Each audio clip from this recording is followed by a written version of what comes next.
But I mean, like, I also like the fact that mine has kind of like a nice, office look to it, though. Right. Mhm. So, like, I know I don't seem like the kind of person that, thinks that you look at that person and go, classy, sense of taste and style.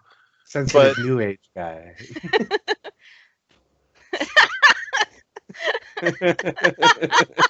fuck, we found pre-roll.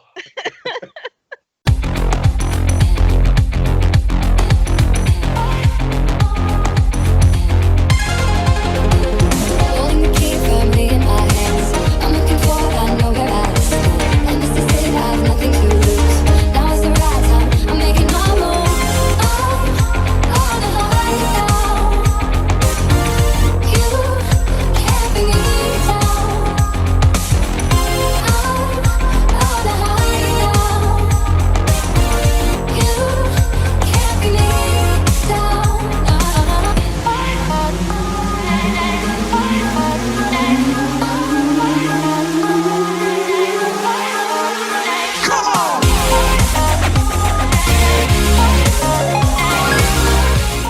What up, motherfuckers? It's another episode of World 1-1 Podcast.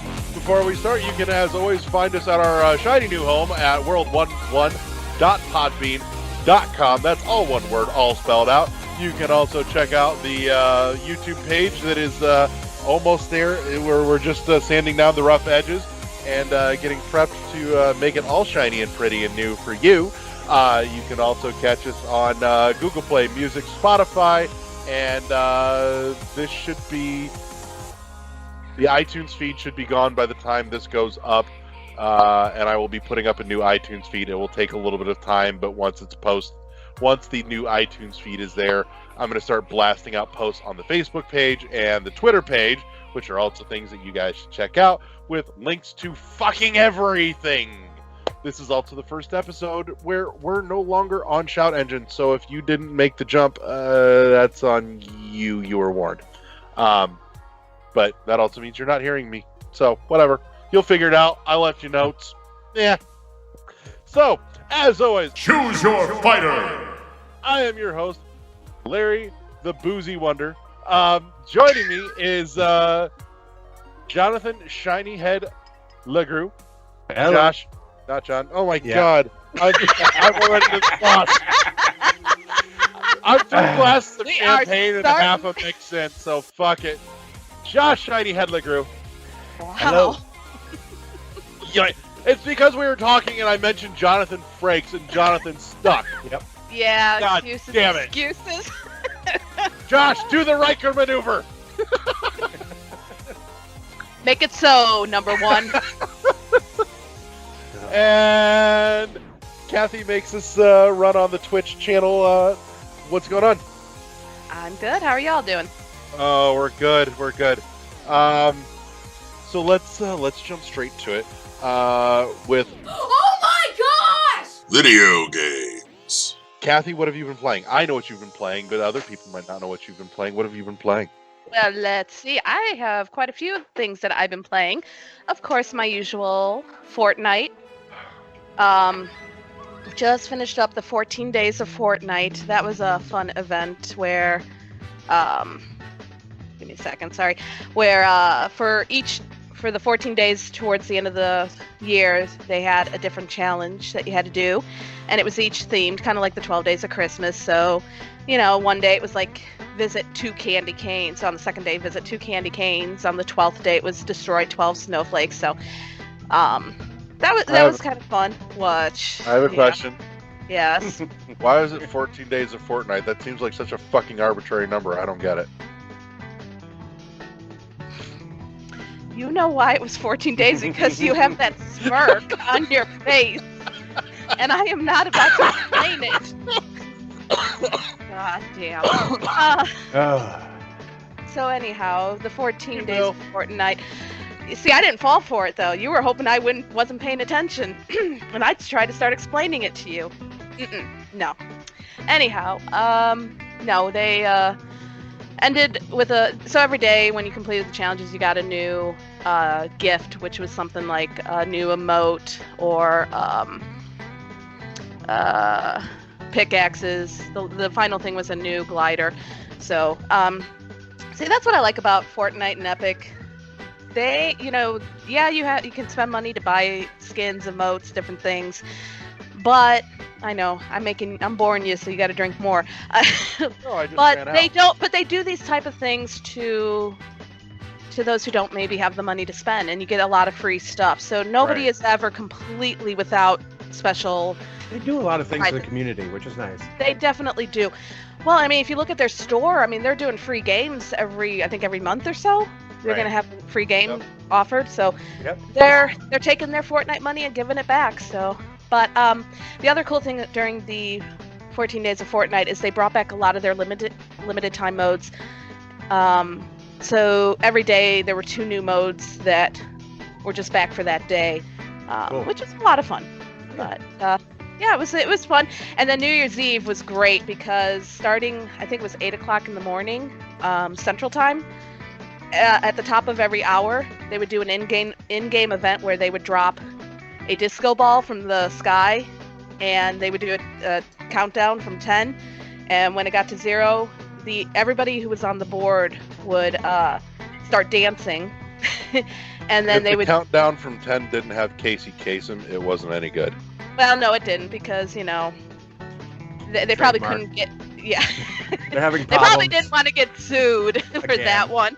You know what did have Casey Kasem counting down from 10? What? Oh The God! original What? 1980s animated Transformers film. Yes, it did. Yes, it did.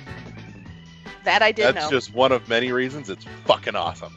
I know And that. so's the new Transformers movie, actually. Yeah, shocked. that's what you were saying. Transformers in the theater.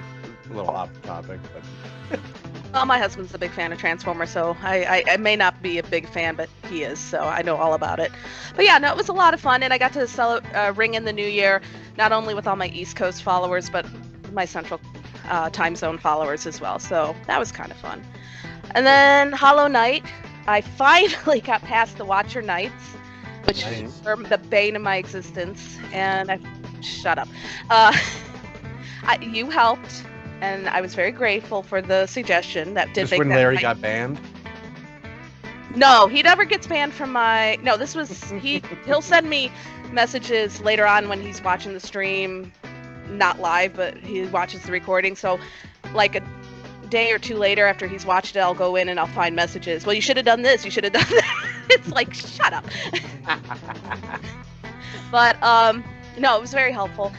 I got through the first Dreamer, the Watcher, and then went back to Deepness, and I found the second Dreamer, the Beast.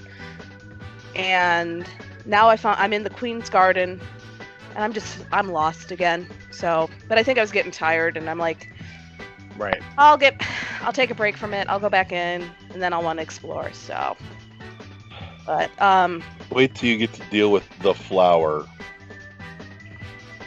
Okay. Yeah. God. Fuck that flower. Fucking bullshit. Stupid fuck. Ah! wow, he's triggered. Watch, I'll probably have no problems with it and take me 2 tries. Yes, you will.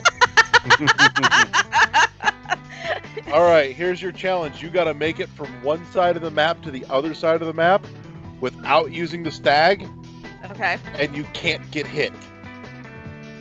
Oh, that'll never happen. That I could never do. I'll That's try the it someday. flower. That's the flower. Okay. Yeah. I may have to try that someday. Just Like, randomly there's a- fly. There is an optimal path, but even that is still hard as shit. Not bad. But so yeah, so that's where I'm at, just explaining that or exploring that area. And then I got my capture card and it worked, and I got to stream Super Smash Ultimate, so I was so excited. I haven't played a Super Smash game in forever, so it was kind of fun to get back into it, and started going through the adventure mode, but I forgot. It was funny because when I first started playing it, I was button mashing again, and I'm like, what the hell? I can't do anything. And then I'm like, oh yeah, this is what this does, and it just took me a while to get used to the controls again, but yeah. And then the last thing is just a mobile game. It's called Brawl Stars. It's from the creators of Clash of Clans, and it's just a multiplayer, like arena fighter type party brawl game where you're basically just shooting a bunch of people, and it's a lot of fun. I mean, it's kind of like a nice little. It's not a. Oh gosh, I just forgot what Fortnite is. Battle Royale shit. But it's just like little games where, different types of modes where you're either trying to collect a certain number of gems and hold on to them for a certain time limit, or you're trying to eliminate everybody off the board. So that's pretty much it. Not much else. It's enough. It is. That's plenty. And Riker, what have you been playing? All right, so I finished Red Dead 2. And Did you? Yes, that Nice. was pretty awesome actually. There's one major complaint. I wish Dylan were on. Well, they don't even know. They haven't finished it. I have. So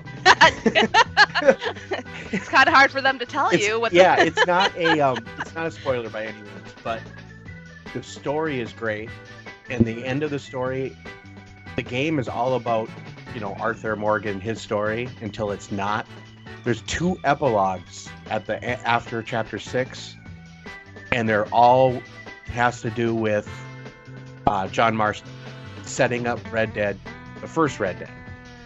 Okay. So I honestly, it's great So the content. sequel isn't really a sequel; it's a prequel. Well, yeah, it's a prequel. We knew that going in. Yeah. It was a prequel to Red Dead, which was a sequel to Red Dead, whatever. Revolver. It's kind of Inception kind of thing. Basically, though, I would have been totally fine if they would have spun off that epilogue crap and gave it as DLC. Because the game in itself before that was over 100 hours, and I didn't even do any of the... I didn't do any hunting or crafting.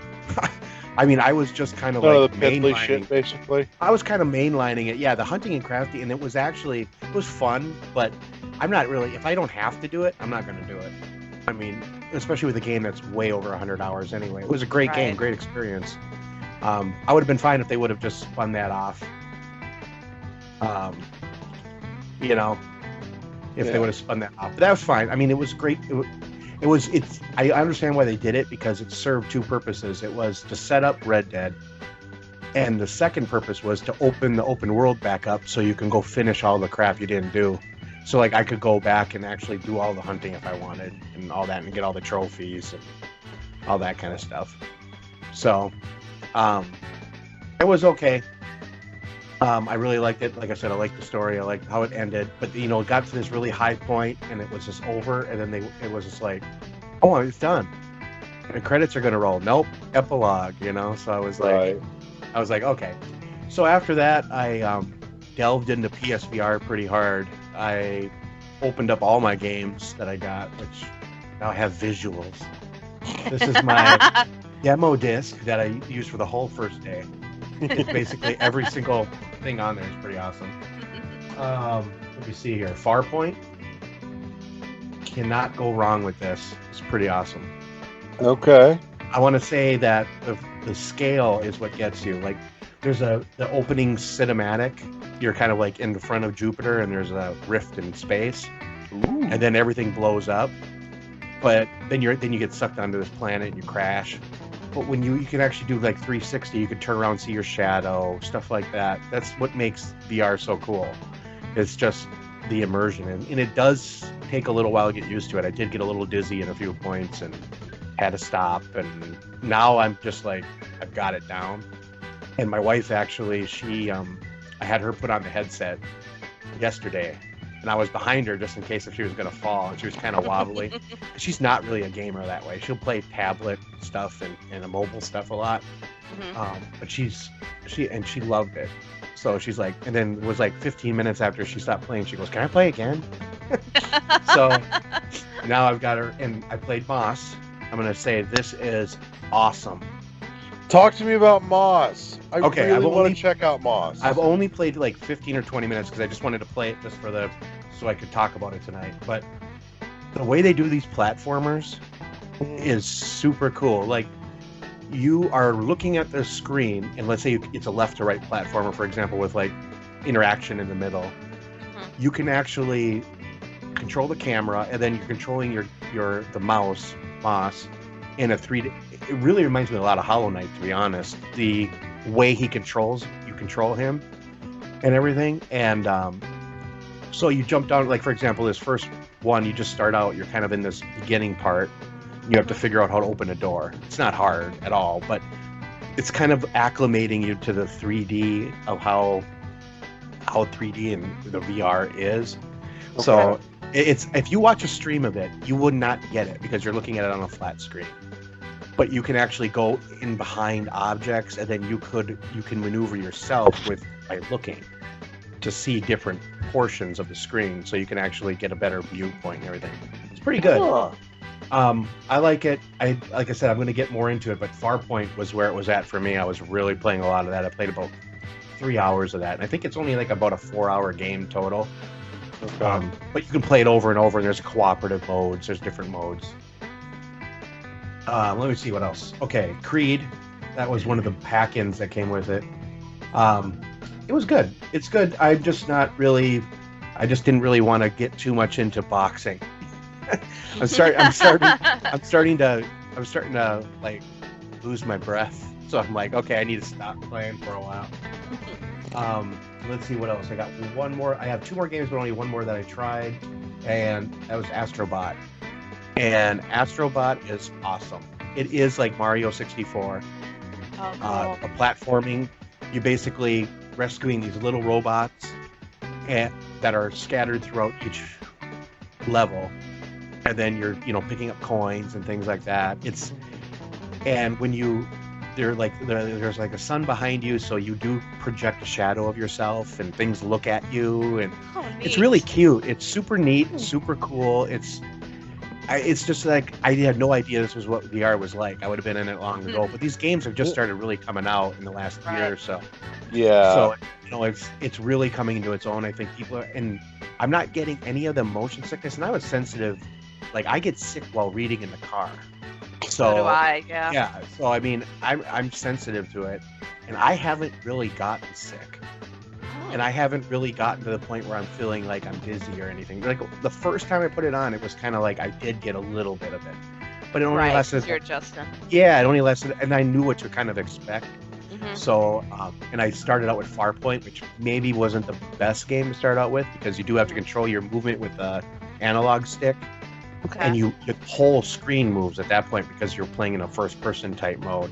Right. Whereas, like in Astrobot, you're controlling the robot, and so you're kind of moving around, and you're just seeing it from a third, kind of like a third person, like 3/4 view almost. Right. But you can move, by physically moving in the space. Right. So, and that's pretty cool. And what I love about PSVR also is that because everything is displayed on the TV, like my wife can sit and watch, and she tells me like, oh no, over here, or they have game modes where they can play with an extra controller and somebody else can play with it. Yeah, so they don't have to have the VR headset. Neat. Yeah. I can see some potential in that for like Wii U style asymmetric gameplay. Oh yeah, there are some games that I don't have that are kind of interesting that way. Like they do Kathleen's favorite game. Was it Don't Stop Talking or Everybody Explodes or whatever? Keep Talking or Keep Talking, yeah. Keep Talking to Nobody Explodes. Yeah. Nobody Explodes. They have that in VR. Really? The person wearing the headset has different options than the people that don't. And okay. Yeah, and so they've got, it's kind of it's interesting how they do it because they obviously can only have one headset hooked up right now to a PlayStation at a time, so nobody else is going to be able to have it. But and the point is that they can't see the bomb, so it should be the only one. Yeah. So so what it is, cool. I think how they did the VR version, I haven't gotten it yet, but the person in VR can't see the stuff that's projecting on the screen, but everyone else can. Right. So they're trying to explain to you how to disarm the bomb while you're doing it in VR. In like a 3-dimensional that's the kind of thing that I was thinking is, where one person's got that really pulled up into it view, whereas everybody else kind of gets, like in theory, a top-down view of an entire arena and kind of gets to play God, and it's intentionally lopsided type deal. and that would be fucking fun to me. Exactly. And what I've noticed is that the person with the VR headset, you do see a lot more detail than the people that are watching on the TV. Like my wife will mention something like, "Oh, what are you doing?" I'm like, "I'm getting this little guy over here. I'm seeing this," and she's like, "I can't see it." I'm like, "Well, it's right in front of me." You know, and I'm just thinking it's because maybe it's just because she's not used to looking at it, because it is different when you're the person just looking. Right. But it is it's almost fantastical, and I know I gush a lot about it on our chat, and I've been talking a lot about it, but I'm telling you, I was a total skeptic on it. I did not think, I thought this was going to be a wasted thing, purchase for me, just another thing to collect dust. But I'm trying to I'm like, why can't all games be VR? You know? Well, you're making it sound. Yeah, one of my biggest things of why I haven't tried VR was because of the motion sickness. Now, Right. That's why I went that way too. I'm in the same boat as you. Now, when we just got back from Disney World, I did go on like Flight Over Pandora, which is pretty much like a VR, and I did okay with that. So, but hearing the issues that you had and that you were able to kind of move past that, it's making me think, well, maybe we should do some VR. And now you have to have a PlayStation 4 to do it. For correct? this one, yeah. Okay. Is it a 4 or PS4 Pro? No, you can have either. Is it? Like if Okay. you have the Pro, like I have a Pro, Right. it does give you enhanced frame rate and enhanced refresh rate. Yeah, I because can we see would that probably makes have to go big with like the difference, too. Oculus. We would have to go Right. that route because I'm not going to 4 or drop for 5 or PS. something. Yeah. We're not dropping for. I'm sorry, I don't support Sony or Microsoft. It's either PC or Nintendo. That's it. Well, and they are Sorry. coming out. Like, What are I you did running hear- then, Linux? Yeah, Linux or Unix. That I did hear that Oculus is supposed to be coming out with a version 2 of their headset too. So we'll have to see what that looks like. I'm sure it'll be a lot better.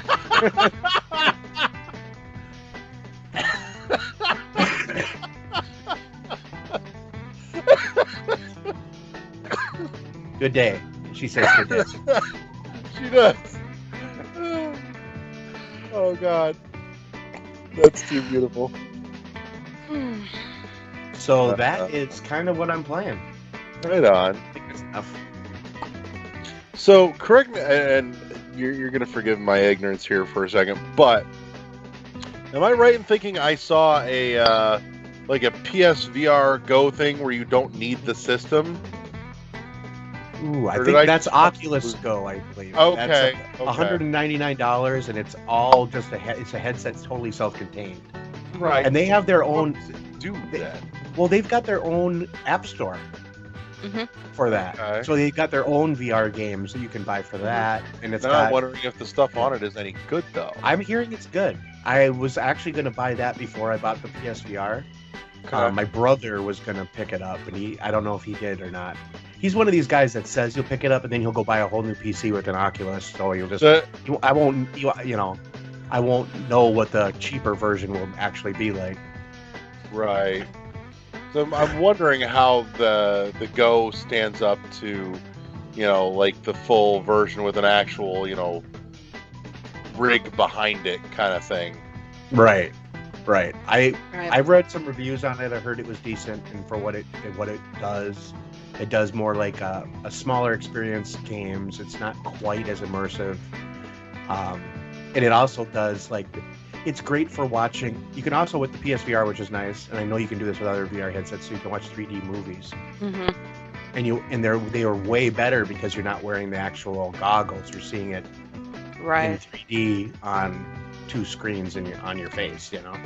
Man, could you see playing Metroid Prime in VR? Yeah. That would be fucking sweet. Yeah, I mean that's what I'm saying. That some of this stuff, once you see like Astrobot and you see these like really cream of the crop experiences right now, you realize the potential for this is like incredible. Like if Oh my Nintendo God. and got on board with it, like upgraded the Switch for example, and came out with something like that, it would just Zelda. Oh my God, the game. Oh, it would explode. be right. And I mean they've done, they did the Virtual Boy back in the day, but Oh, that sucked. Had it. Yeah, I still have mine. It's in a box in the closet. I don't know what happened. It was my brother's. I just remember playing it. What only the s- hell are we doing? They only sold 700,000 of them, so I mean, it wasn't like I don't know where my brother did with his. Who probably knows? like everyone else. It broke and then they just got rid of it because I remember they No, were he really, might have it. really easy to break. He might still have it. He pretty much has every single console ever made Oh, then he probably has it still. I'm sure. somewhere, but I don't know for sure. The But stand that came with it, the three-legged stand, Oh Mhm. God, that tripod was terrible. and they actually that's like my somebody favorite makes- episode. I think it might be Mad Cats. Oh, They make an yeah. actual replacement for it. Oh, cool. Really? Yeah. That was my favorite Angry Video Game Nerd episode. Was him reviewing that. God, I haven't thought about James Rolfe in forever. Jesus. That was a big kind of misstep. But if you have it and you have some of the games like Jack Brothers, Hmm. that game is over $300 just the game. Ooh. So I don't think you're missing much though if you don't have it. No, you're definitely Yeah. not. No. It was a We nice have- novelty Christmas gift. Right. Right. Tragic. Oh. Speaking of though, favorite James Rolfe angry video game nerd thing though, I will forever love the Battletoads episode. The two of them just sitting on the couch jamming out to the pause music.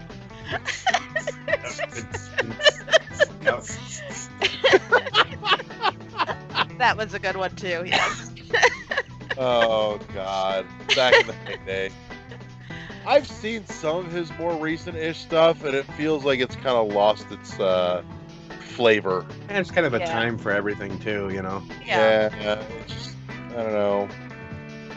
It feels like it's just generic now, as opposed to having that distinct personality that it used to. Well, that was a article that somebody did. Was these YouTubers who've been around for so long, why are they starting to lose their following and stuff? And it's because that a lot of them say, or this article mentioned the fact that yes, they're just so generic. They haven't rebranded themselves, or they haven't been doing anything new. Yeah. They haven't- Same tired stuff. Yeah. But Anyhow, What you been playing, Larry? well, I am with the very little time that I have, I still can't seem to wrench myself away from Dead Cells. It calls to me because it fits into the tiny pockets of time that I do have. Now, that being said, thankfully some of that is changing here soon. But I did take a little bit of time today, and I played a little bit more of Bendy and the Ink Machine, and I was doing okay with Chapter 3 until I just hit this last part of it that I'm not yet through, and I've just met Alice the Angel, and the character's neat, but this whole it continues to reiterate on the fact that gameplay wise it doesn't do anything fucking interesting. It's literally just follow a character, whack a couple things, do a fetch quest or 5, and then maybe you can advance again type deal. I gotcha. hmm It's so disappointing in that fact because I Aw. mean, in terms of like story and aesthetic, it has so much to offer, and thank God it does, because that is the saving grace of this game. Like, by all rights, I should have just put Bendy down and not gone back to it. But the story genuinely fucking interests me, and the ambiance is phenomenal, and the looks writing cool. is not bad. It's just gameplay-wise, it has nothing interesting to fucking offer. Hmm. But in terms of like mood, it kind of feels like I'm pretty sure I've said it before, and I'll say it again. It feels like Steamboat Willie fucked BioShock, which is awesome. And you're playing it on Switch? Hard copy, baby. That's fine. You're entitled to your wrong opinion. I'm sorry, I like actually owning my games. I own all my games. You do until the servers go down. Yeah, sure, whatever.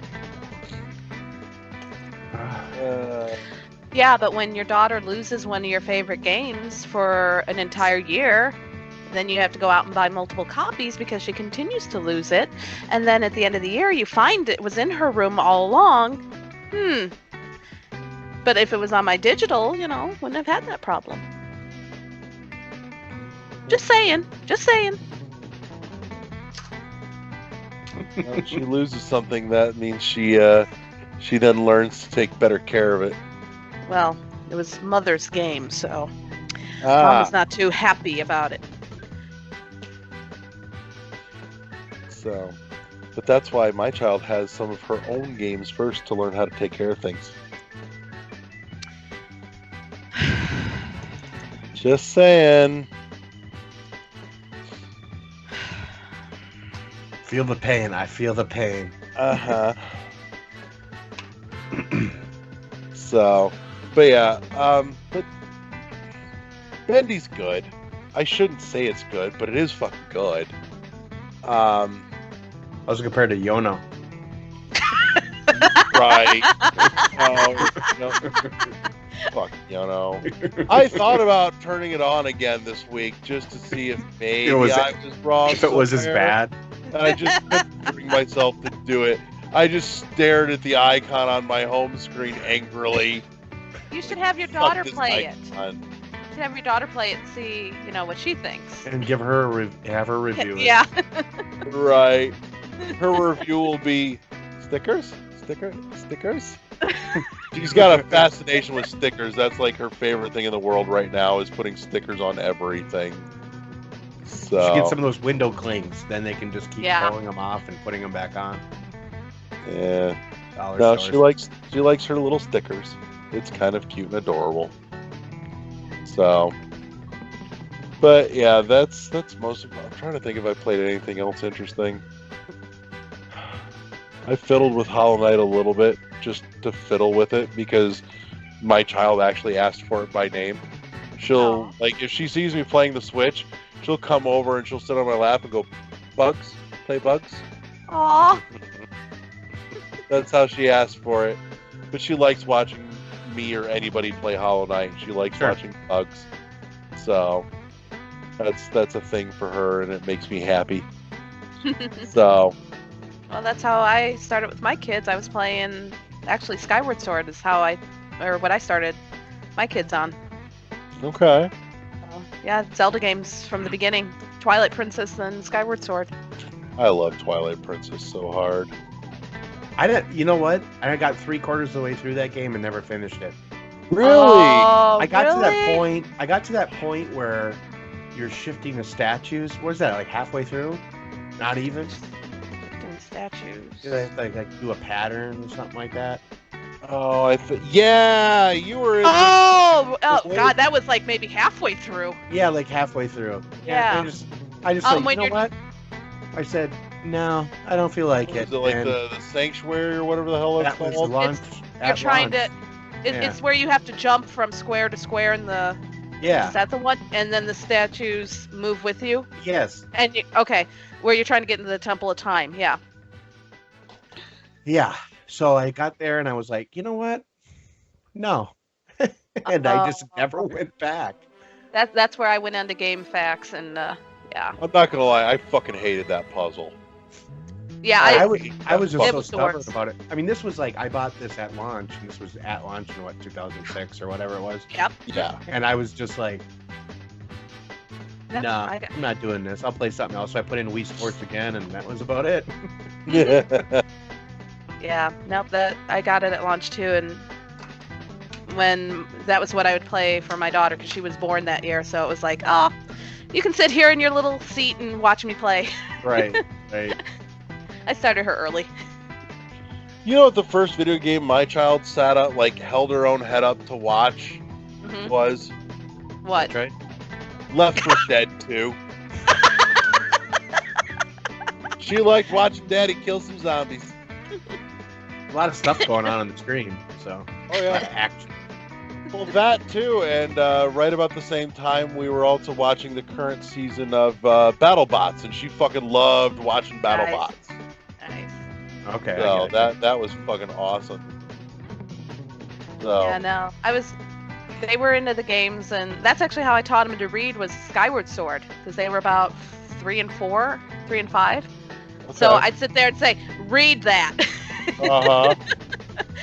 Like, you want to know what's happening? Work it out. We're going to read. So Yep. that was story time. So not only did I get to play the games I wanted, but they got to learn how to read. So There you go. parenting 101. Right. Turn it into something you want to do. Exactly. So, but yeah, that's what I've been playing. So that means Cool. this is about where we say break. Hello, Wonders. It is your boy Eddie V. Thank you guys for tuning in. Happy New Year to everybody. Thank you guys for joining us. Sorry, once again, I'm not able to be on the episode due to work purposes, but I will be available next week, so I'll be on next episode. So I'm going to catch you guys up on what I've been playing and give you guys another Yoshi Yak, which is this. And kind of have a very interesting thing I kind of want to talk about and discuss with you guys, and hopefully I get some feedback on what you guys think about it, and hopefully when the crew hears this or sees this, that I get feedback from them also. So I'm going to kind of break down just real quick on what I've been playing. For Switch, I've been playing Smash Brothers, but about to jump into Fire Emblem Warriors. Going to be starting that and then finishing that straight completely. For my PlayStation 4, started back up Secret of Mana. I ended up actually buying it, I should say. I was playing it on the Wii U, the original version, but then I was just like, you know what, I'll get this remake. So I picked it up and I'm playing that, and it's traditional Secret of Mana. Not having too many other problems with it or anything. Haven't got a game over or nothing, but I am getting my characters up in levels by getting the magic up and getting the weapons up. It still have, like I said, the traditional level up system in the way that you play the game. So it's just pretty much the graphics and maybe some story moments that they tell. I haven't seen the orbs yet for the weapons. Like literally when you get later on in the game, there were some orbs that was missing, so you couldn't get all the orbs in the game for your weapons. But they may have fixed that in this game, and some of the rooms that you enter that had nobody in them or nothing in them, they may all fix that too. So can't wait to play that more of that and actually get my Flamey. I want to get Flamey in there. Last but not least, for Xbox One, I've been playing Far Cry 5, working on that game and really enjoying it. So I did pick up some other games like Celeste I got for free. I picked up Street Fighter, the 30th anniversary, and some other games on PS4 and stuff. So I really can't wait in the Switch, and really can't wait to dive into those games. I'll have a bigger list on next episode, so everybody be ready for what I talk about. But for just quick Yoshi Yak, because I won't keep you guys longer than anything. It's been rumored that EA is thinking of getting Frostbite to work on Switch, and I kind of wonder if it is too late for them to do that. Late in the sense that EA now wants to jump on a bandwagon to support Nintendo, even though Nintendo said that them and EA has had a good relationship for a long time, and I kind of don't buy that. And the reason why I say that is that in the beginning, EA was very wary of Nintendo and Switch, and I don't think it's because of sales. I think it's because they can't pull their shenanigans on the Nintendo console like they could do Microsoft and Sony. And everybody already know the controversies and that they're going through and the problems that they're having, the way that people have taken upon their games and stuff, and to me personally, Frostbite not being a great engine. It's great to show off how a game looks, but when you don't really fix the bugs in the gameplay and stuff like that, it can really just show how bad your engine can be when not used properly. Now we will see when Anthem comes out if BioWare finally learned the engine and what they execute. I heard some great things in person about the beta, so hopefully EA will release a open beta to everybody and they can get their hands on it before the game comes out. But with the closed beta, with some people, is that they had some problems, but they kind of thoroughly enjoyed it. They like some things about it. So I'll just have to wait till the open beta. I really can't say much because I didn't get to play the closed beta, and from what I heard from some people, I can't really disclose any information other than that they enjoyed it. So to see EA wanted to put Frostbite on Switch, it's kind of interesting. And we shall see, because my thing is I kind of want to see. I've been wanting Titanfall 2 to come over, and me and my friends, we have been discussing, panic button, putting Bethesda games on Switch, and regardless if how people see it, they are enjoying those games. They like the performance. They could take it on the go. They when they feel like they want to shoot something or have some fun, they could pop that game in and just have a blast-tastic thing. Even Wolfenstein 2 looks good. So they kind of been showing how Bethesda games can work on Switch, and Panic Button has been doing a fantastic job porting those games. So with EA not really having anyone to port their games for them, they custom made an engine for FIFA for Switch. I don't know if I want Frostbite on Switch in a sense. And I wonder if the current, now I will say this, if the current FIFA engine works good enough to get Mass Effect Andromeda or the Mass Effect trilogy or Titanfall 2 on there, I would prefer that. If EA can get Frostbite to work on it, I kind of wonder why they wanted to get it working. Are they going to be planning games outside of Microsoft and Sony that they're going to exclusively put on Switch that was brought up from Frostbite? Are we going to get more are we going to get like Unravel 2, the one indie game that's coming up from that one developer that was at at E3? Like, are those games going to be running on Frostbite so they could, for the future, they could run on Switch? Is Way 4 going, not Way 4, A Ways Out, is that going to run on Frostbite so that could come to Switch? Like, there's so much questions on why they want to do it now. Now, some people say it's because of Nintendo's popularity with the Switch and how there's been a lot of developers and publishers making good profits off of it. And it's not so much that EA's not making a return on it or on their games and stuff, but it's kind of going to be amazing to see that if they put their games on Switch and it's Frostbite and they do run, will that put people in a good graces of EA? Because right now, and definitely when I looked at Nintendo Life, when I looked at all the comments there, a lot of them were negative. They did not care that EA will put a game on Switch, or EA will work on the system to put out more games and stuff. It's like, does EA put out arcade games on Switch, new IPs and stuff?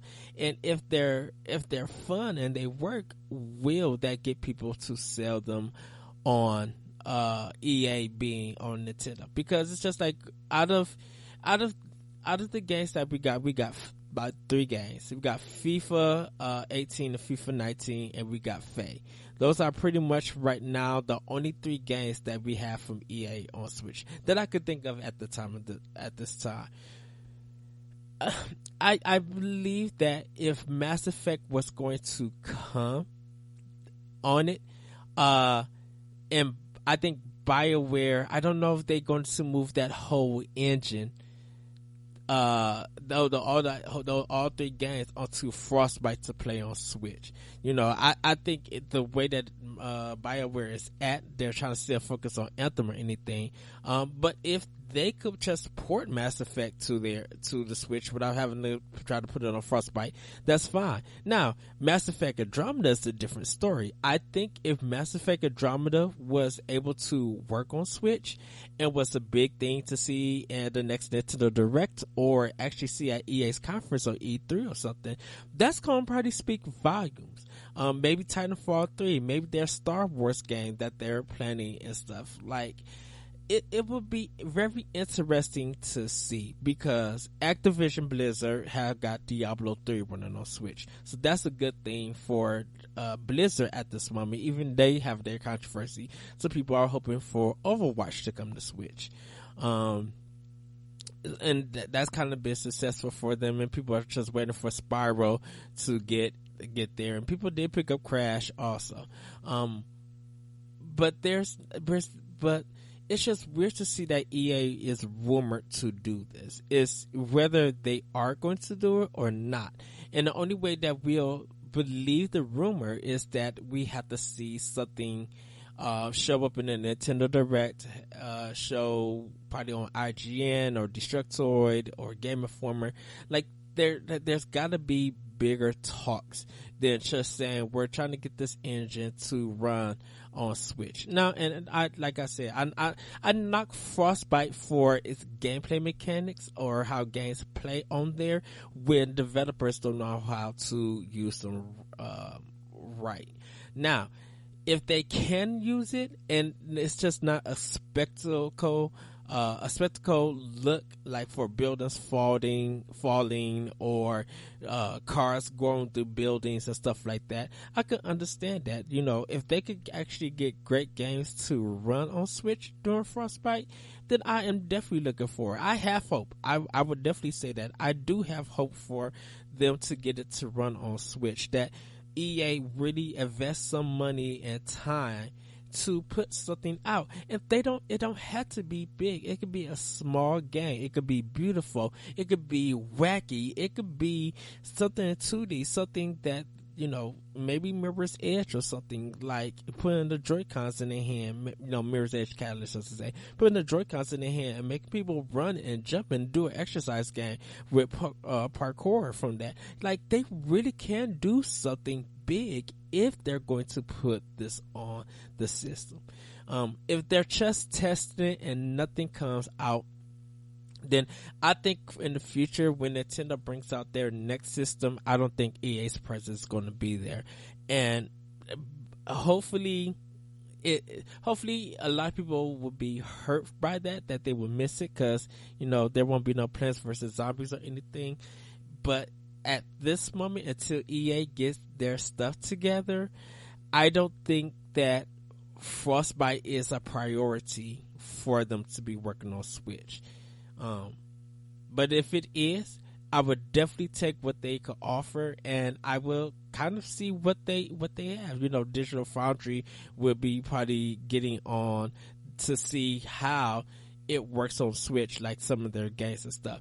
I really do hope though that they don't cheap out of it.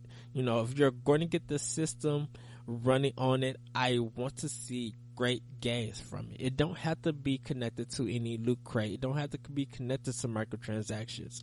We'll probably get something like the Command & Conquer game, but I want to see something original and fresh from EA if they're going to bring this out. They really need to do this if they're going to bring Frostbite to Switch. So that is my thought. I have hopes, but I also have doubts. So pretty much, I like I always say that I take wait and approach C to this kind of watch, and I have a little bit of grain of salt shaking. But we shall see. It is 2019. Anything literally can happen. on the Switch. There's new engines that are coming to it that people are getting, for people to make games to come to Switch, and if it gets approved and stuff, we can see a lot. So who knows? Unreal Engine 4 has been doing wonders for a lot of people. Unity has been doing great for a lot of people. So we shall see. We literally shall see.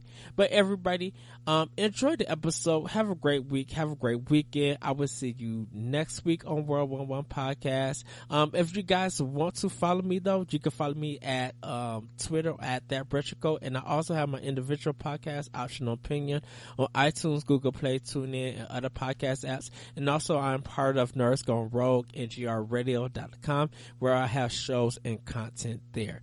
We also got our NX challenge that's going on. So if you guys want to read about that, you could go to ngrradio.com. Everybody, like I said, have a great week, have a great weekend, enjoy the rest of the episode, and I will see you guys next week on World 11 Podcast. Bye, everybody. So we're back. Dylan has finally made it home to us. This is the back half of the show where we either talk news of the week, or like this week, we take a deep dive on a subject. And Eddie and I have had this argument, but I don't think it's one that we've really gotten into since all the new folks have joined us. So we're going to revisit physical and digital this week. Yeah, because Kathy has been expressing some very strong opinions on the subject over the last week or so in our little chat room, and so I thought it'd be fun to just kind of cut it loose on the show.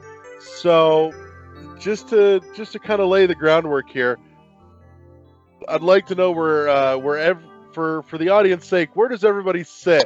What's your preferred, physical or digital? Let's start with Dylan. At this point in my life, probably digital. Okay. And Josh. It's a little column A, a little column B. If I'm collecting something, if it's like Nintendo, especially Nintendo, I want to pick it up physical. If it just also depends if it's a game I want to play more than once. I usually like to pick it up on physical. Like Red Dead, I picked up physical just because I had the opportunity to get it. But I do a lot of digital purchases too, and I mean it's unavoidable, especially with indie titles and everything, and that's why like Limited Run is so great. If you want something, you can probably get it, or something, you can get something good. Other than that, though, I do a lot of retro collecting, so obviously I'm all physical with that stuff. So that's pretty much where I'm at. So I'm kind of, I would say, and the modern stuff, it's more like 50-50. Okay. Yeah, I would agree mostly with that. Okay. And Kathy. I'm kind of like Josh. It depends on the system. If it's Nintendo, I tend to go for the physical copy, only because I don't have the storage space on the Switch is just horrendous, and I have not yet had I keep forgetting to get digital or one of the memory cards for it. SDC or whatever it's called. Yeah, so we do more the physical for Switch Nintendo games. However, if that wasn't the issue, I'd be digital all way, because ever since we got our computer, I found it's just so much easier to use and actually more cost effective, as I have learned over the years with regards to physical copies getting lost or damaged. And I've had in plenty of stories of where that's happened, and I've spent more money replacing physical copies than what happened with our digital copies last year. So okay. All right. And as I've made no secret of, I sit firmly on the physical side of the fence. I will buy physical every opportunity I can. I so much so that when something comes out and it's digital only and I really love it, and they announce later on down the line that, hey, we're doing a physical copy, I'm like, fuck, well, there goes a double dip right there.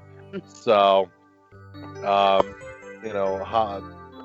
Celeste was one of those just in the last couple days for me because Limited Run put out their physical version of Celeste, or put up orders for it on January 1, and that they did. There's open pre-orders for the standard edition, but they have a really slick collector's edition, as they are often to do.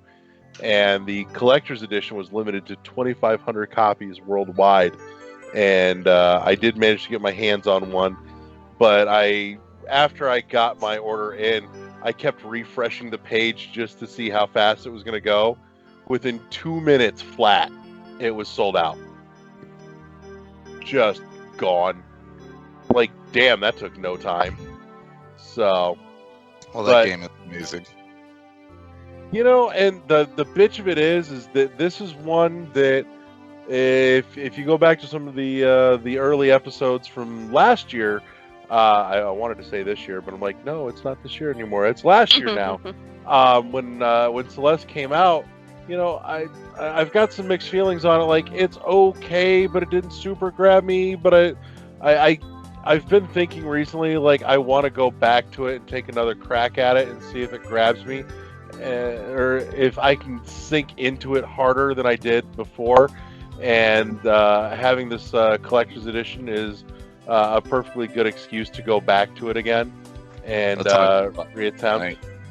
Like, I want to love Hollow Knight. Like, everything is there for me to love it, but that game makes me want to destroy my Switch into a million. Like, I just want to, like, murder everyone and everything when I play that game. So I'm just like, I'm gonna just take a break, and then I never came back to it after I took a break from it. Those fucking Mantis brothers. Oh, the Mantis Lords? Oh my god, they were easy. Dude, I love the Mantis Lord fight. That And is now- a fun fight. Kathleen's better than Dylan too.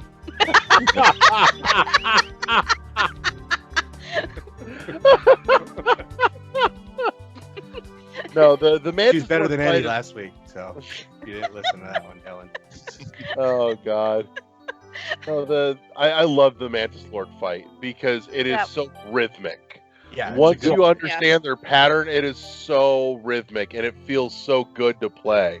You just got to pick up on their pattern. Well, it's like most of the battles, It is. the mini It is. bosses and the bosses. You just pick up on that rhythm, and I would just, like, fuck up a jump, or I would, like, hit the wrong button at the wrong time, and, like, I don't know, Right. that game is so, like, if you're hitting your right combos and doing the right things, it's beautiful, but, like, you push one wrong button and that game will punish you.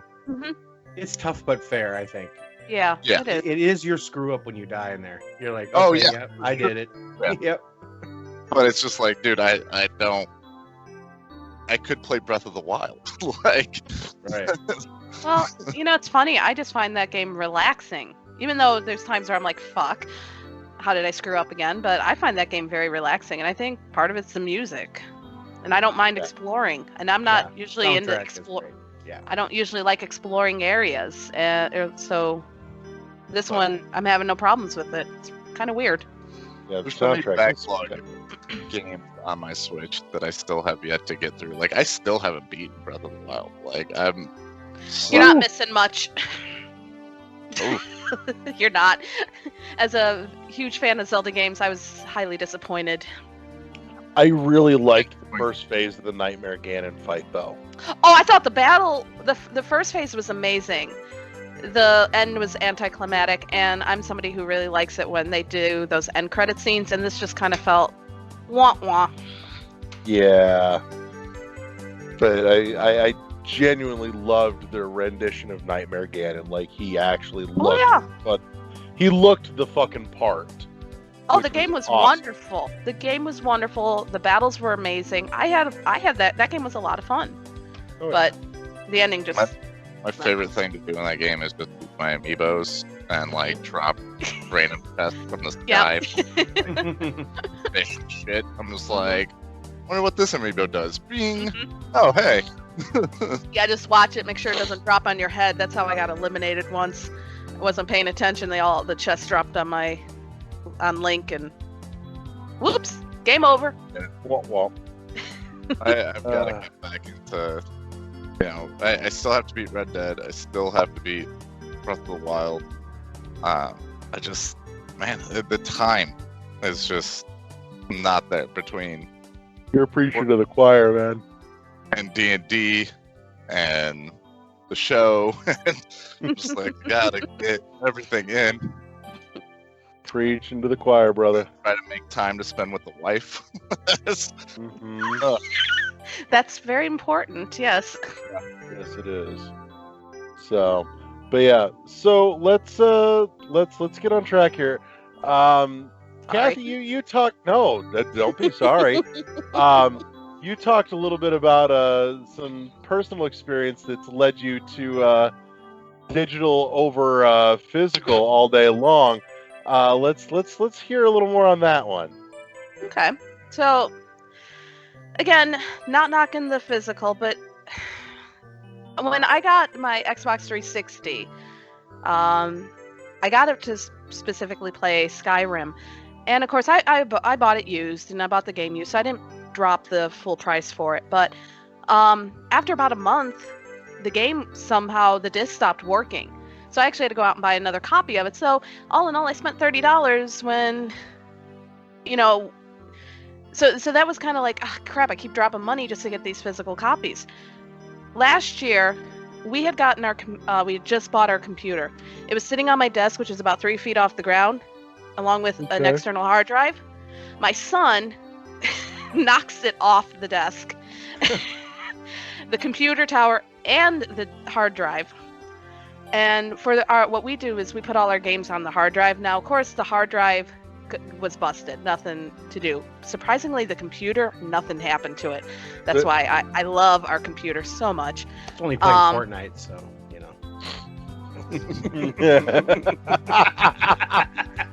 Clearly, nothing's taxing it that hard.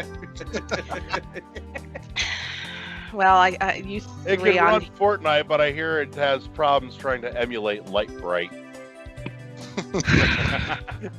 If it can tolerate you three, if it can tolerate having you three on my screen, then it isn't like smoking over here, I think we're good. But no, the hard drive, busted, but we didn't lose any of our games. I didn't have to pay to re-download all my games onto the new hard drive.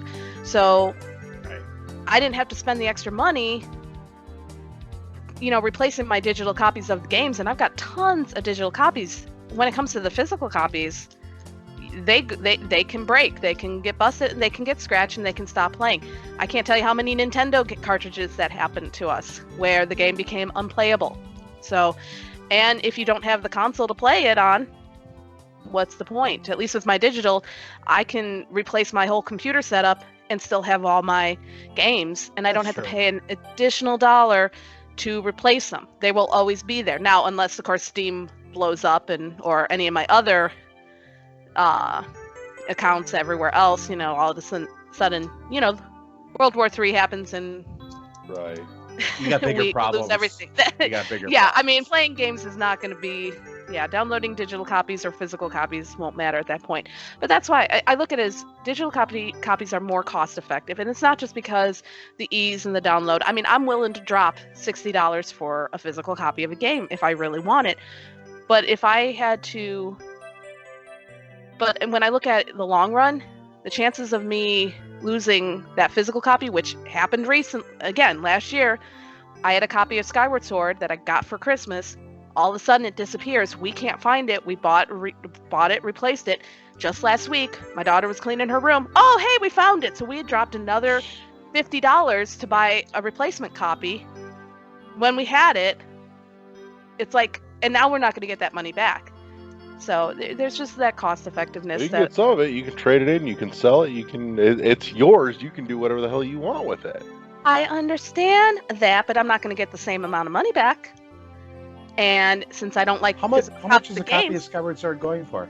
Oh, I think this one actually was only $30, but I said $50. But I know, but how much are they going for? Like $50, $30? $30, I think. Yeah. Are they 30? I think 30.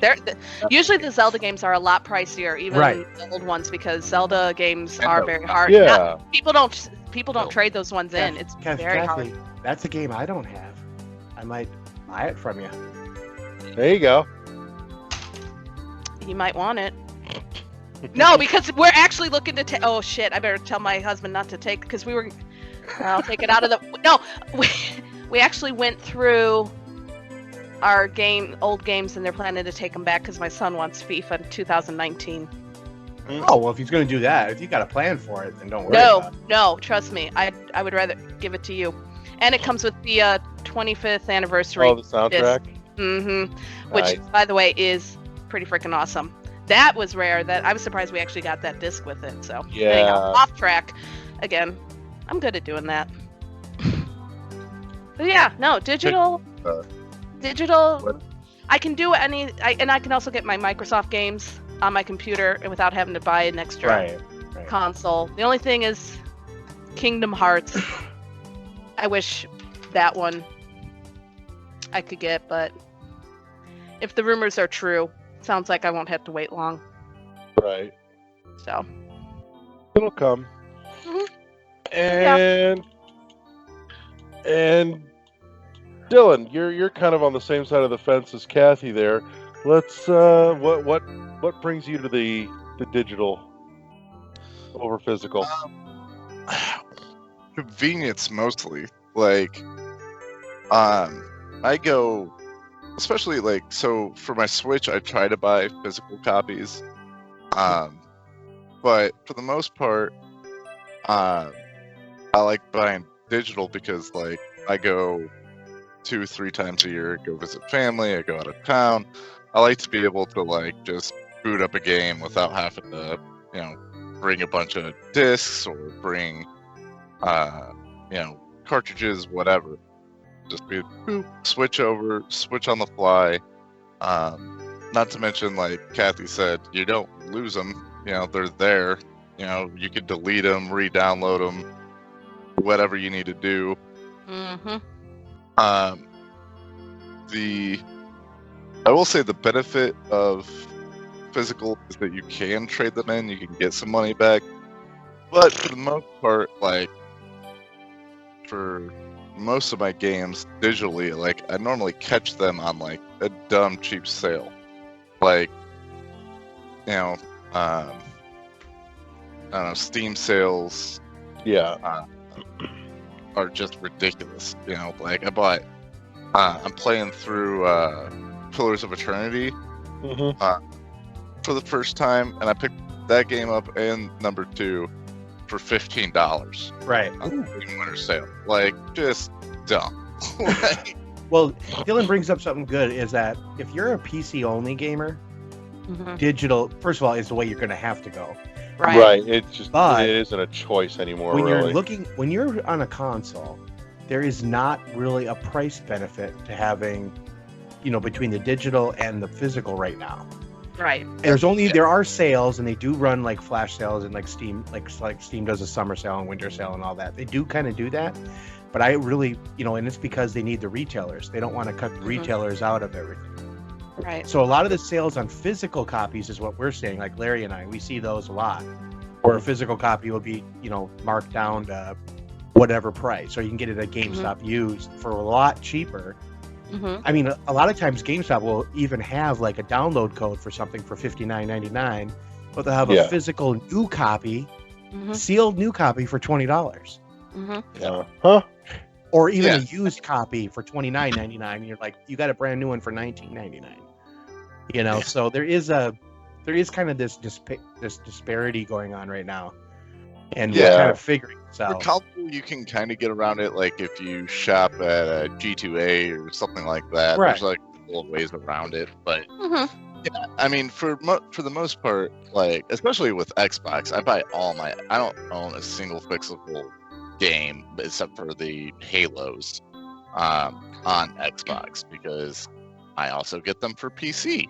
So like if I buy it digitally, I get it for both. If I buy it for just the Xbox, I get it for just the Xbox, which is garbage. And then I will say, like, any collector's edition, like, if it's the game I really want, I buy that shit physical. Like, if I could get a collector's edition, like, I had been looking for this amiibo. Oh, Yay! I got that. Okay. Like, Nice. and I wasn't willing to spend the $50 they Right. sell for Right. Amazon.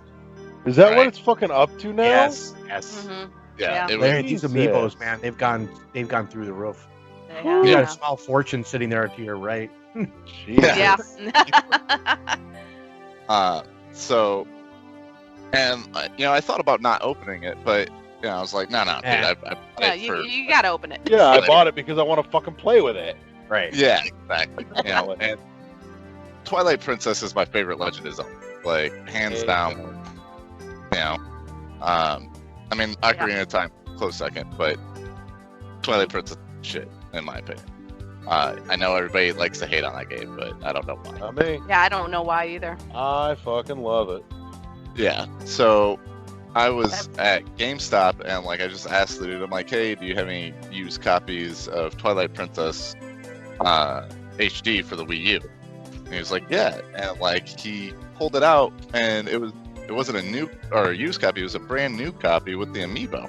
They And I was like, selling it as used, yeah. Yeah, and I was like, bet, and I spent $15 on it, and it was like one of my favorite purchases I've ever made. Yeah, you got lucky. Yeah, you Yeah, did. exactly. It's stuff like that is why I still go to like game stores to pick up Mhm. physical Right, copy. right. Because like Oh, yeah. there's stuff that you can get physically that you can't get digitally.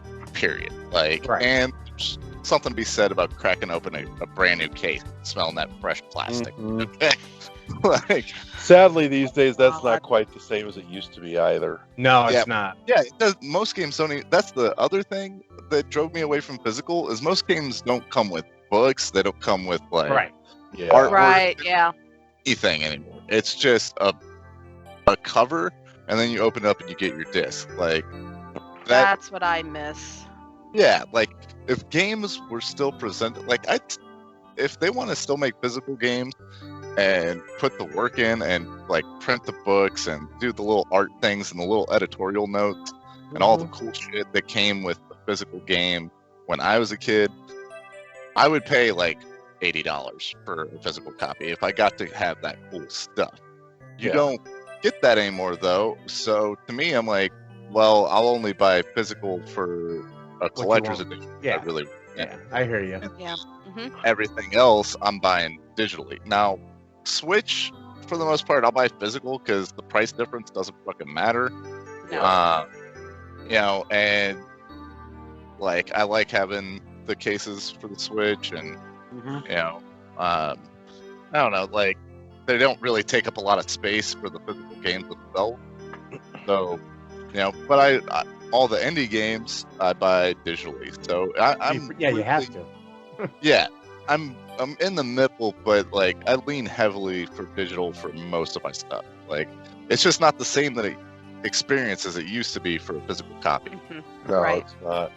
That being said, I was going to mention too. A while back, it's been a couple years now, I think, but GameStop had a real short run of a couple of select PC indie games that they did some real nice, almost physical copies of. Axiom Verge, Yoden, there was a few others, and well, the game itself was a Steam download code, but they did have like hard copy of the soundtrack in a steelbook case, and it was really fucking cool. I've got the Axiom one, so I've actually got a steelbook of Axiom Verge, just not for Switch. But no, it was a slick little package, and there are still some that do the, that actually give you the manual and the artwork and everything in there, even in their standard editions. You just have to know who you're watching for anymore. Right. Like Nicholas is one that's really good about that. Like I buy all the CD Projekt Red games Yeah. physical. Because it doesn't matter if you buy the standard edition, it doesn't matter if you buy the collector's edition. Uh-huh. You're getting something with that. Right. Yeah, there's something worth your money in there. Right. Like, it's a little thing, but like it goes a long way for me. Yeah. So, if you're putting in that effort, like Red Dead, I bought like the ridiculous edition, right? Yeah. Because I love it. But for the most part, I'm just like, I don't see the worth in my time in driving down to GameStop, picking up the thing, coming back home, putting it in, having to download the fucking game anyway. Yeah. And then Oh yeah, Or at yeah, least the- half the of it 100 anyway. You're gigabyte having to pad. download it, yeah. like, oh, you download the game, or you bought the game, congratulations, put it in the thing. Oh, 50 gig day one pad. Dope. Mhm.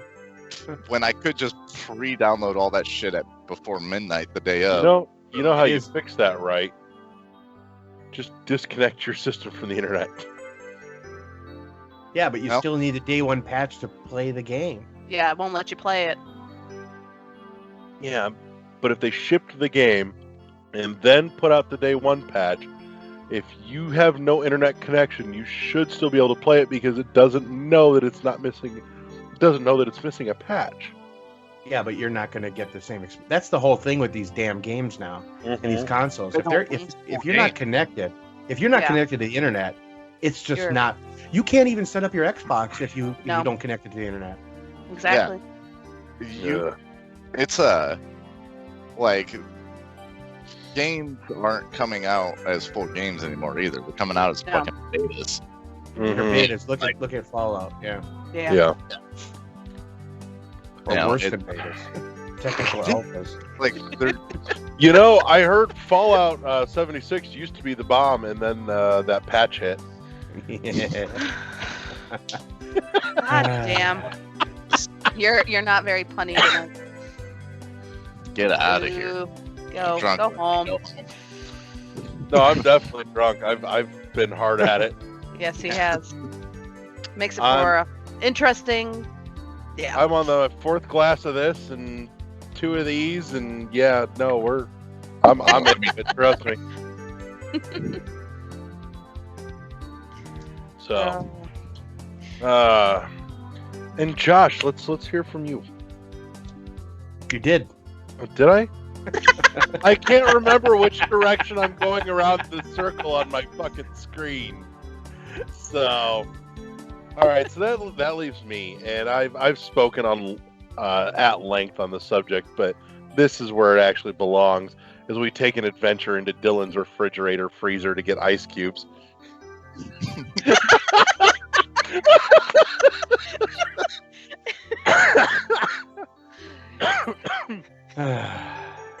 And now you get to see Dylan how he lives his life. Dylan in real life. Right. Oh God. So, no, I am all for hard copy every day of the week, anytime and every time, even to my own financial detriment. Because, like I said, I've bought multiple copies of stuff just to get a hard copy. But again, there's a couple components to that for me. One. Jesus. Dylan, we can't take you anywhere, can we? I think we just got kicked off the talk shows and podcast section on Twitch. We just got switched to the IRL. Jesus. Happy New Year, everybody. That's right. Oh Lord.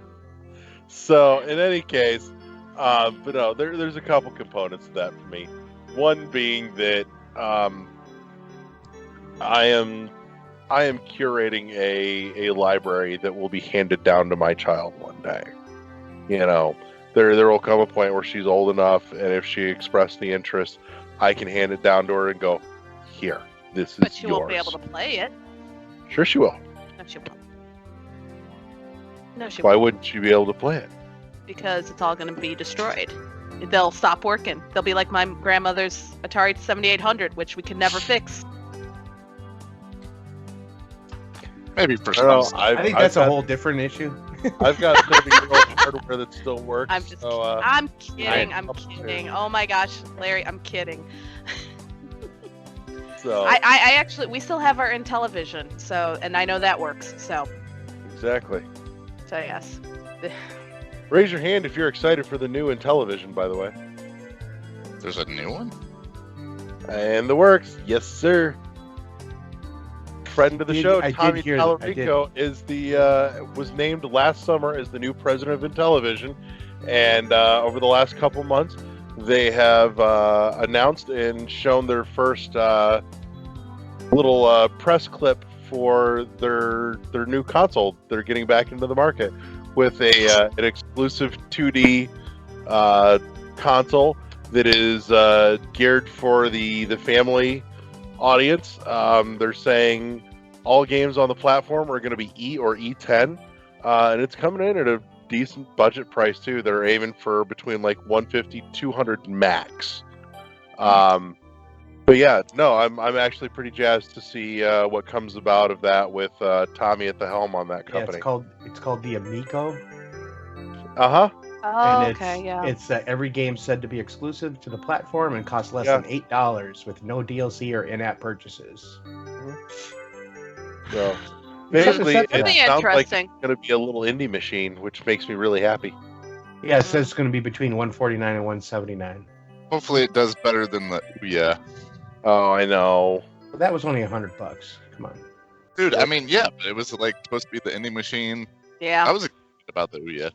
I've got it. If you want to come over and cry with me for a while, we can bring a bottle of scotch.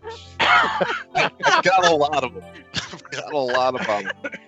Dylan's got a few he's got to work through anyways. I'm down 2 of them already over the course of the new year and Christmas. So I've drank through quite a bit of scotch. But yeah, another component for me though for the whole physical is that I love the thrill of the hunt. Like, don't get me wrong, I buy games online as a last resort. Like I love spending the time just browsing shops and hoping I find something interesting or something that I've been looking for, because then I get that personal satisfaction of the aha, I found it. You know, the joy of completing a quest search. Dylan's freezer's broken.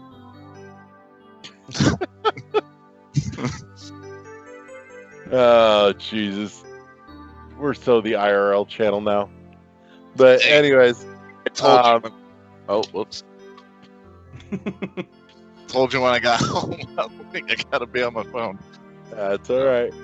But yeah, I mean, at least you did something entertaining with it. Shit. Yeah. So, I'm a kudos. Moscow Mule without the fancy copper thing. Yeah. Moscow. But yeah. You know, I just and again, you know, the other thing is I like having my actual collection. You know, I like being able to browse my shelf and go, what sounds like fun today? And I also like the idea of being able to, you know, have friends over and sit and hang out and talk, and you know, they'll browse my collection too. You know, they'll browse my shelf to see what I've got and go, you know, oh, was that any good? I'm like, I liked it. You know, here, you might dig it too, and I can pick it off my shelf and go, here, borrow this. Try Yono. Mm-hmm. Yeah, right. Yeah, Please play this piece of Duplo shit game. Ah! An aspect of having physical copies that, you know, digital copies will never replicate. You know, just like, I think each of them have like strengths and weaknesses, obviously. Yeah. You know, for me, it's just more convenient. But like, I still have a collection of a shit ton of Super Nintendo games. You know, SNES. Still have my Nintendo 64 with my favorite game of all time, Conker's Bad Fur Day. You know, there's just some things that are like nostalgic like that. You know, that like it's fun to like whip out your old Nintendo 64.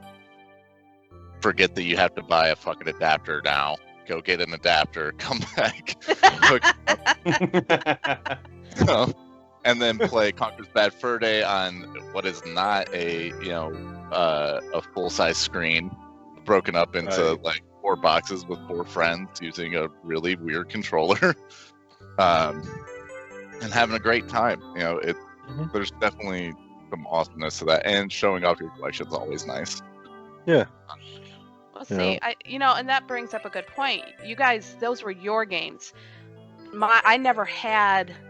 were never my games. They were always my brother's games that I got to play. Right. So he basically got to keep the collection. So that might explain why, for me, I'm not so particular to the physical, because I could never keep them. They weren't mine. And he, so there's. Oh my God! Sorry, I got distracted by puppy. But I love dogs. He's so cute. Okay, anyhow, but no, I mean, the Super Nintendo, not mine. My brother has them. He has the Sega Genesis, the Sega 32X. He has the Dreamcast. He has the Sega Saturn. He has the PlayStations 1, 2, 3, 4. He has the Xboxes, all the consoles. He has the Atari Lynx. He has the Game Boys. He has everything else. I was never allowed to have all that stuff, and he has everything. I don't have it. So for me, physical stuff doesn't matter. The digital, so why bother having it if there's that kind of disconnect with it? Right. I'm thinking she Not doesn't mine. like the physical stuff, guys, because everything physical has been taken from her in her life. Yeah. And this digital, she can hoard all this digital stuff. And it's in a little tiny box. Yeah. Yeah. So yeah. I mean, and nothing against it. It was just. You've gotten to the root of your psychological problem. You guys, thank you so much. No. Freud would call this a breakthrough and then bill you. No, I did have the Nintendo 64 that I did finally purchase on my own against my parents' wishes. But, I was in college at that time and I was in a difficult major, so I didn't get to play it as often. Plus, Ocarina of Time kicked my ass at that time. But, it just, by then, it didn't, gaming just wasn't as big of a part of my life anymore. So now it's my whole frickin' family. It's like, what the hell are you doing? What? Never mind, I don't want to know. But, now my whole family, we all are gamers, but digital is the way we go now, except for Nintendo. So, damn my brother. I love him, but damn him. So, and the last thing too is, and we touched on some, is that I love opening it up and, digging into all the fun stuff in the box. And granted, I am not super selective about, which companies I do and don't buy a hard copy from, because again, I will get physical every time whenever it's an option, even if it's just bare bones. But that being said, there are those that I do get more excited about than others. Like I said, the Nicholas ones, even their standard editions, are always fucking fun to open, because they're almost always literally like overflowing with shit. Like the package is bulged out because it crammed so much stuff into this little fucking case, which is awesome. Cave Story and Tiny Barbarian were great for that, especially. Which both of those are phenomenal games in their own right, anyways, and you should buy them. But those are ones that I highly recommend. If you can find a hard copy of, get a hard copy of, because they're packed full of cool shit. They also did Binding of Isaac and The End Is Nigh. All of which had really fucking cool stuff in the box. I was like, sweet. You're not buying the game. You're buying the additional stuff, and that's so. Oh no, I'm buying the game because when I know. But I'm saying, but it sounds like you're buying more the swag, and instead of just for the game, not like it used to be. So you're really not buying just the physical copy. You're buying everything that comes along with it, right? I'm buying. So you're not. Game, So you're not really buying. Like I said, it's not all about physical. It's about all the stuff you get with it. Not necessarily. Like I said, yes. The ones that are going to have the cool shit with it, I get more excited about, because I know that there's cool stuff coming with it, but I like having my big collection on my shelf. So, it's swag is, it's like any collector's edition, even though like for Nicholas, this is all standard edition stuff, but it's like any collector's edition. You get excited because you're getting extra stuff too on top of the game that you're already excited for. So, and for me, there's something to be said for just the ritualistic action of getting up in the morning and going, my game's out today. I'm going to get excited and I'm going to put my pants on and I'm going to go get it. And then I'm going to get excited about it on the way home. And then I'm going to get home and I'm going to open it up and I'm going to sit and I'm going to fucking play all day. Versus just, rolling over in bed going, click, there's my game. No, I like the ritual. Communicate or commune with the other nerds there for the... Yeah. I'll tell you though, some of them can be real creepy. Oh, some of them can, but again, it's all part of the fucking adventure too. Like, imagine if you were there and you saw Larry coming at you. He'd be like, all right. Oh, I'd be like, bring it, bitch. Come on.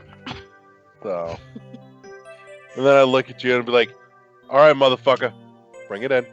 Bring it in. Yep, come on. So, but yeah, no, like I said, there's a number of components to it for me. Yeah.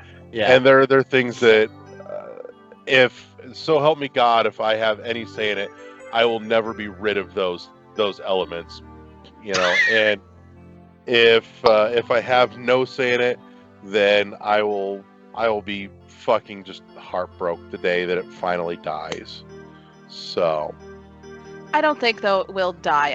I think there's enough people that still, even to this day, because like you said, you are creating this collection for your daughter, and you're instilling that appreciation of the physical copies of games to her. And a lot of us gamers are doing that. My kids and I, we love going to VStock and just looking at all of the old Nintendo games, the Super Nintendo games, and looking at the cartridges, and there is that appreciation for those physical copies. So I don't think there's any danger of it happening at any time soon, because you're always going to have that market for it. They're just going to be it's going to be different in how it is presented. Right. Which it'll probably move to a more collector kind of thing. Right. Mm-hmm. Well, it's going to be all on SD cards, like what Nintendo's doing. I could see moving completely to SD cards. I don't even think they'll do that. I think at some point it's going to become like a digital only, and then you can buy like the physical collectors, the boxes. Mm-hmm. Right, exactly. Like something to, commemorate, the game that you love, for your collection. I think there's just going to be collections, and I don't even think big stores will sell them. I think it'll be like, stuff like what's online right now. Mm-hmm. Or the gift cards. There is actually some trend in that recently in the last couple months. And that was something I was going to be getting at here in just a second too, is limited run games, who I love and adore for what they do. Not just in what they do, but in the quality in which they do it with. Mm-hmm. But in any case, Limited Run Games has struck a partnership with Best Buy, where Best Buy is now carrying some of the Limited Run game stuff in small quantities in their physical retail stores. One of the first ones I saw that you can pick up now, if you manage to catch it before it sold out, was you could walk in and you could buy a copy of Golf Story printed by Limited Run Games at Best Buy. It's I'm awesome. like, fuck yeah! And on top of that too, the ones that are going to Best Buy have alternate covers, and Limited Run is supposed to be making those alternate covers available to those that already purchased from their website for like a whole 99 cents. So totally fucking respectable. Again, there's a market for that, and I think Limited Run has done probably the best job out of anybody to really dial in their game on how to run that. There's a couple of other contenders out there. There's Super Rare Games. that has a fairly similar business model to Limited Run, but Limited Run kind of got in at the ground floor and made a name for themselves. Super Rare hasn't done quite as much of that yet, but they're heading that way. And then you've got other ones like that aren't necessarily super short prints, but a little more specific. Signature Edition, who I was super thrilled with my copy of Dead Cells from them. Their collector's edition of that was phenomenal. And even Fangamer has dipped their toes into that a little bit with the likes of Undertale, and I think one or two others, actually, if I'm not mistaken. I need to go back. I haven't peeked at their page lately. But, and what's really cool, too, is with Fangamer, to know where that website and where that company got its start was literally as one of the most dedicated and passionate fan communities on the internet. For those not familiar, Fangamer was born out of Starmen. That was the Earthbound fan community that got together and inevitably became Fangamer, just doing really cool handmade shit and selling it online, which is awesome because now they've gone on to spectacular things, from just like nifty little video game knickknacks to, now publishing awesome collector's editions like what they did with Undertale. And so to see that grow into what it has been really fucking super cool. Mm-hmm. It just shows that when there is enough passion and dedication in a community of fans, even when the company that they love just does not love them back, to see them rise up and make something awesome out of it, that is fucking tremendous. And hats off and cheers to you guys. But in any case, that's there's a part of me that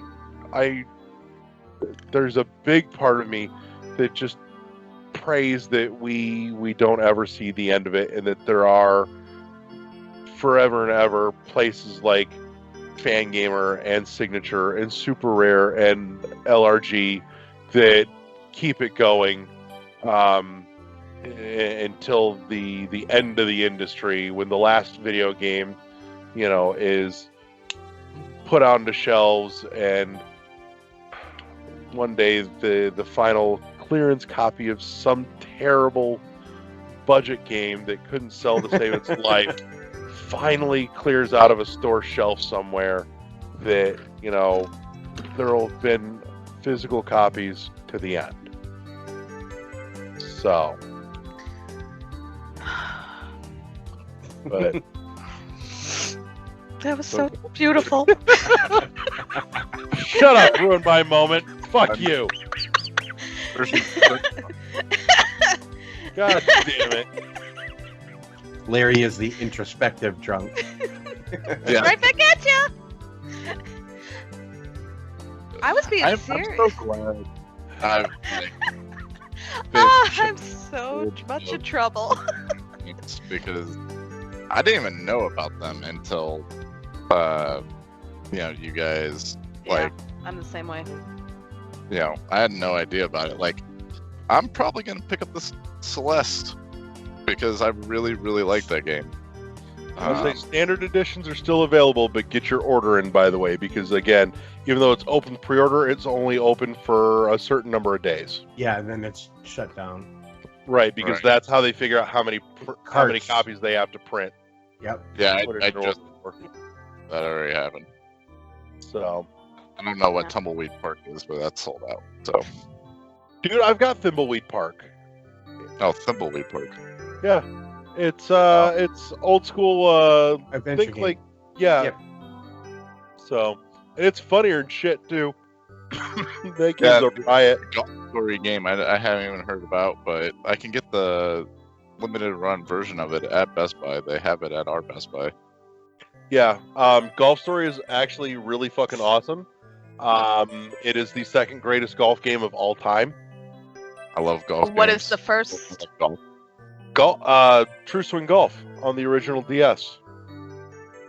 Never played. My favorite golf game was an arcade golf game where you would roll the ball like the bowling. Yes. Yeah. Oh, Golden Tee. Golden Tee. Yeah, dude. Yes, I love That that. was fun. Yes. My Golden uncle. Tee is like the Madden series of golf. Hmm. Yeah, my uncle owned an arcade when I was a kid, and Lucky. so like I got to play for free there all the time, and it was awesome. Like I'd spend hours playing Oh my God, you are so lucky. Combat and the Simpsons game, and Ah. so like that's what I miss really more than Mhm. physical copies. I miss arcade. Like and the Mhm. way that like current like gamers are now, I feel like arcades could make a strong fucking comeback. Like if they could. actually, Mhm. put Yeah. in the, like make more arcades and like not even necessarily barcades. Like barcades are cool, but like I kind of don't necessarily need there to be alcohol. Like I don't necessarily like I want an arcade where you serve beer and or alcoholic beverages, but that's not the primary focus of the arcade.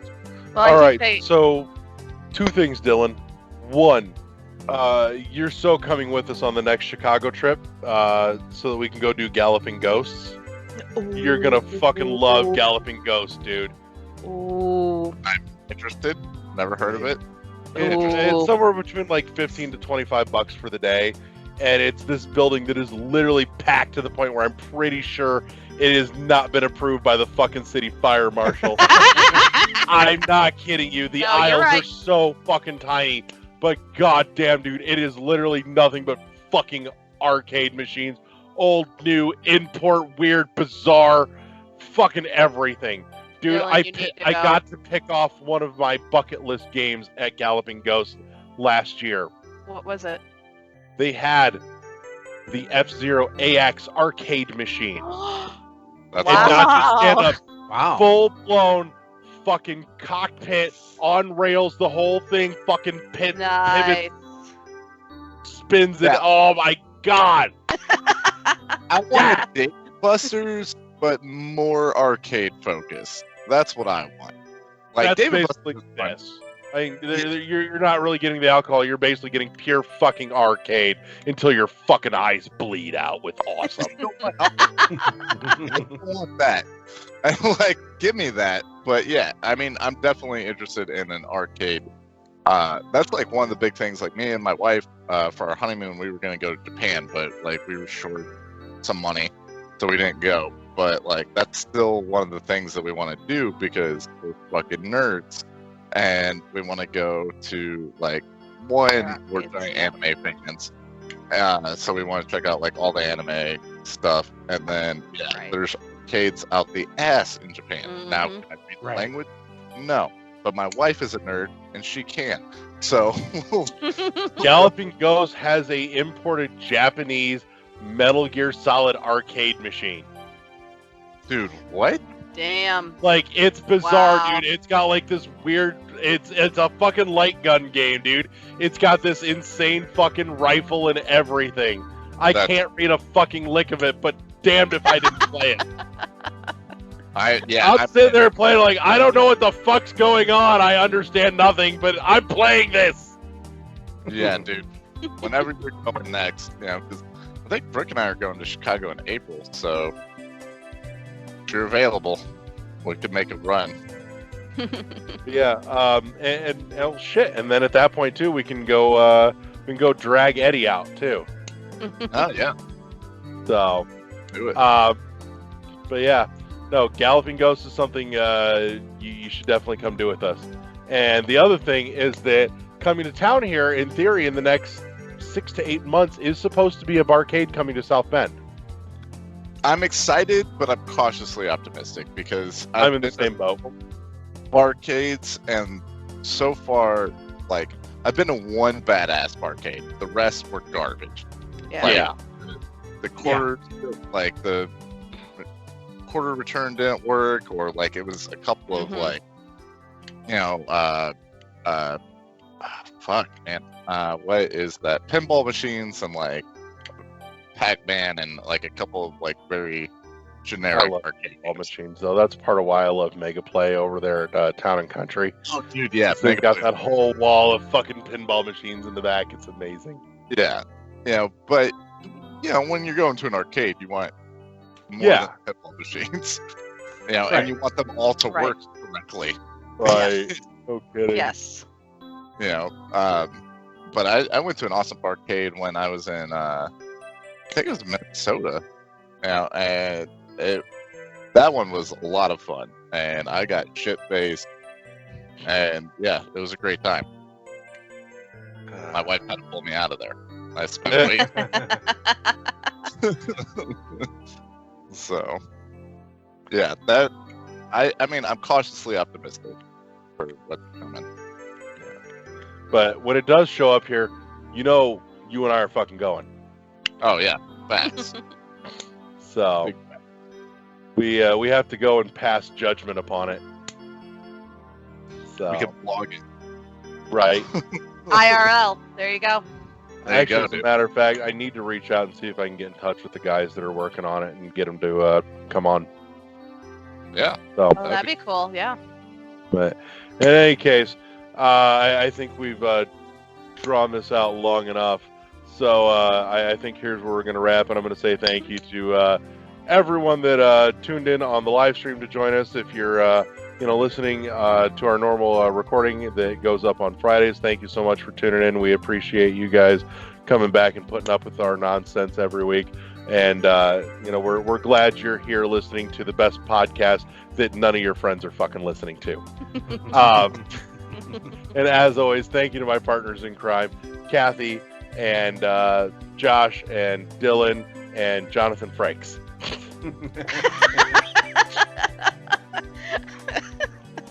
So, You all right there? yep. And as always, you can find us at our home on Podbean at world11.podbean.com, all spelled out, all one word. Check out the shiny Twitch channel that Kathy's put all kinds of love and work into over at on twitch.tv/World11 Podcast, all spelled out, all one word. You can also, of course, catch us on Spotify, Google Play Music. I'm working on fixing iTunes. There will be a new feed up, and there will be links to everything on Facebook and Twitter and the Twitch page, actually. And I'll probably put something on the YouTube page and everywhere else, basically, so that you can find us wherever the fuck you want to listen to us. And then, of course, you can like us on Facebook. As we go into the new year, there's going to be, once we get settled into a routine here with all the new peeps, we're going to have some sweet content going up on the Facebook page that you're not going to want to miss, and we'll make sure that we've got some different content going up on the Twitter page as well, so that way you can, whatever your cup of tea, you can get something different and interesting rather than just feeling like you're seeing the same shit reposted over and fucking over again, because that's just dull. So, anyways, that's it for us at World 1-1, and we'll see you all next week. Good night! Good night. Peace!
And he said he's going to be sending in something, but who knows what he's going to be talking about? It might not even be what we're talking about. I know. He goes off on his own little tangents. Yep. That he does.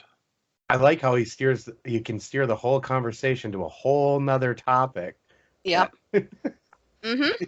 He goes, Larry likes that when he goes off the rails. I like it too. It's funny. Because I always am like intrigued when I'm listening to it again, like how he got there. I know. You got to figure out if you got enough fucking breadcrumbs to get back home again. I know. I'm like, what the hell?